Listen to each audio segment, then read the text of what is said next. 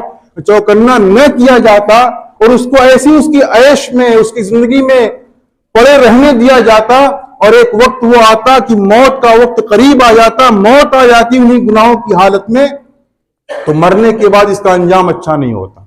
اللہ یہ چاہتے ہیں کہ میرے اس بندے کا انجام اچھا ہو، میرے اس بندے کا انجام اچھا ہو، تو تھوڑی موڑی مصیبت اس پر بھیجتے ہیں تاکہ چوکنا ہو جائے اور غفلت کی چادر اس کے اوپر سے ہٹے۔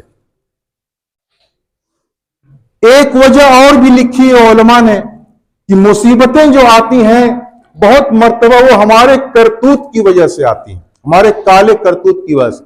وَمَا أَصَابَتْكُم مِّن مُّصِيبَةٍ فَبِمَا كَسَبَتْ أَيْدِيكُمْ، کہ تم لوگوں کو جو مصیبت پہنچتی ہے وہ تمہارے اپنے ہاتھوں کا کرتوت، اپنے برے اعمال ہوتے ہیں۔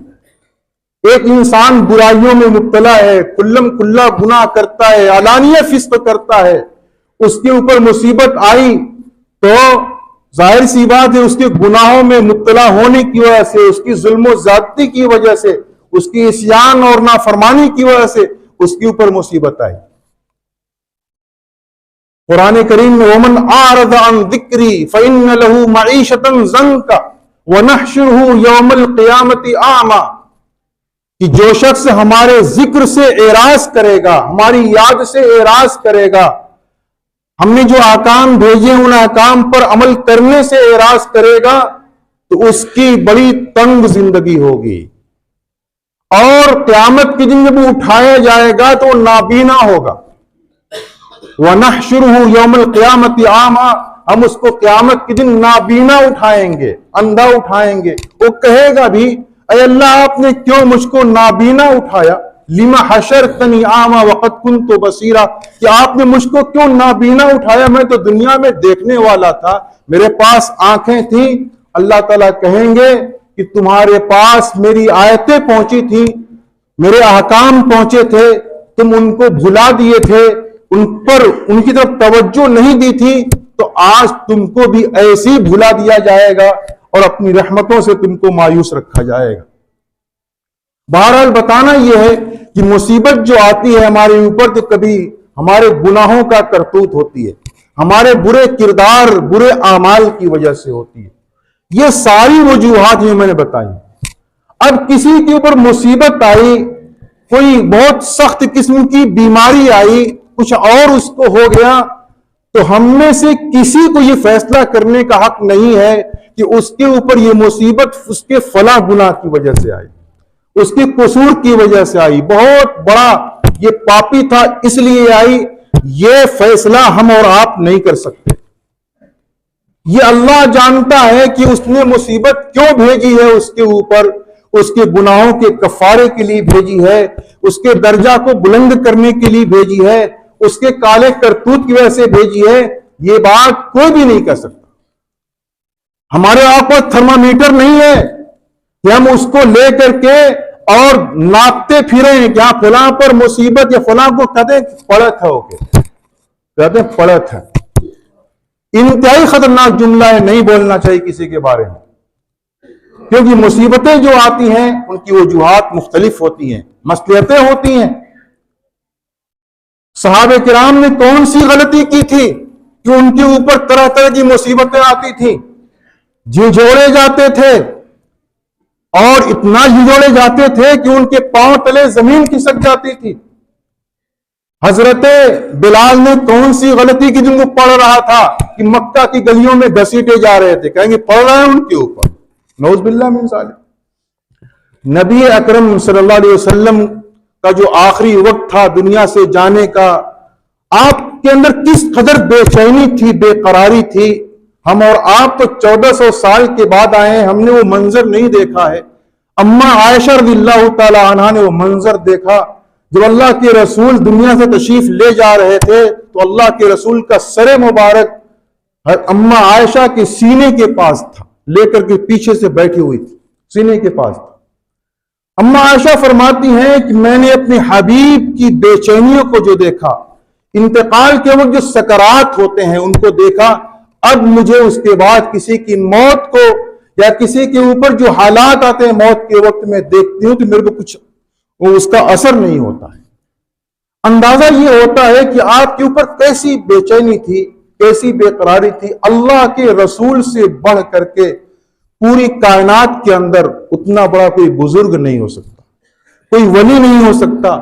آپ اللہ تعالیٰ کے سب سے زیادہ قریبی ہیں، کیا کہیں گے آپ؟ اس لیے کسی کے بارے میں یہ تبصرہ نہیں کرنا چاہیے۔ سنتا ہوں کبھی کبھی لوگ کہہ دیتے ہیں کہ فلاں ایسا تھا اس لیے اس کو ایسا ہو گیا، فلاں ایسا تھا اس لیے اس کو ایسا ہو گیا۔ یہ کہنے کا کسی کو بھی حق نہیں پہنچتا۔ آپ اپنی خیر منائیے۔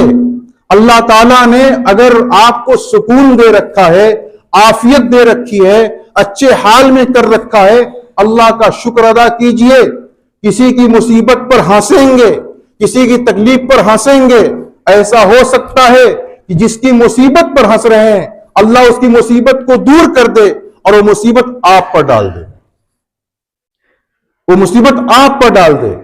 زبان اس لیے اللہ نے نہیں دی ہے کہ ہم تبصرے کرتے پھریں، زبان اس لیے دی ہے قرآن کریم کی تلاوت کریں، زبان اس لیے دی ہے ہم سبحان اللہ پڑھیں، الحمدللہ پڑھیں، کلمہ پڑھیں۔ اس زبان سے لوگوں کو اچھی باتیں بتائیں، لوگوں کے عیبوں کو نہ بیان کریں، جھوٹ نہ بولیں، غیبت نہ کریں اور فحش قسم کی باتیں، گندی قسم کی باتیں اپنی زبان سے نہ نکالیں۔ تو اللہ تعالیٰ نے زبان اس لیے دی ہے، اس تبصرہ کرنے کے لیے نہیں دی ہے۔ اللہ خوب جانتا ہے کہ میں اس بندے پر مصیبت کیوں بھیج رہا ہوں۔ میں نے کہا علماء نے لکھا ہے قرآن و حدیث کی روشنی میں اس کے اسباب مختلف ہوتے ہیں، اس لیے ہم سب لوگوں کو ان باتوں سے احتیاط کرنا چاہیے، اور مصیبت آ جائے تو فوراً ہم کو اللہ تعالیٰ کی طرف متوجہ ہونا چاہیے۔ اور مصیبت آنے پر جو بتایا جاتا ہے کہ سب سے پہلے تو کلمہ استرجاع یعنی انا للہ و انا الیہ راجعون پڑھنا چاہیے، اور اس کے بعد یہ سمجھنا چاہیے کہ یہ اللہ تعالیٰ کی طرف سے یہ چیز آئی ہوئی ہے، ہو سکتا ہے اس میں میرے لیے بھلائی ہو۔ کبھی ایسا بھی ہوتا ہے اللہ تعالیٰ چھوٹی مصیبت دے کر کے بڑی مصیبت کو ٹالنے والے ہوتے ہیں، کبھی یہ مقصد ہوتا ہے۔ اس لیے ان مصیبتوں کے آنے پر بہت زیادہ پریشان نہیں ہونا چاہیے، اپنے ایمان کا سودا نہیں کرنا چاہیے کہ پریشانی میں آ گئے تو ادھر ادھر بھاگنے لگے اور ذرا بھی پرواہ نہیں کہ ہمارے ایمان کا کیا ہوگا، ایسا ہرگز نہیں ہونا چاہیے۔ اللہ تعالی ہم سب لوگوں کو اپنے دین پر پورے طور پر جمنے کی توفیق عنایت فرمائے۔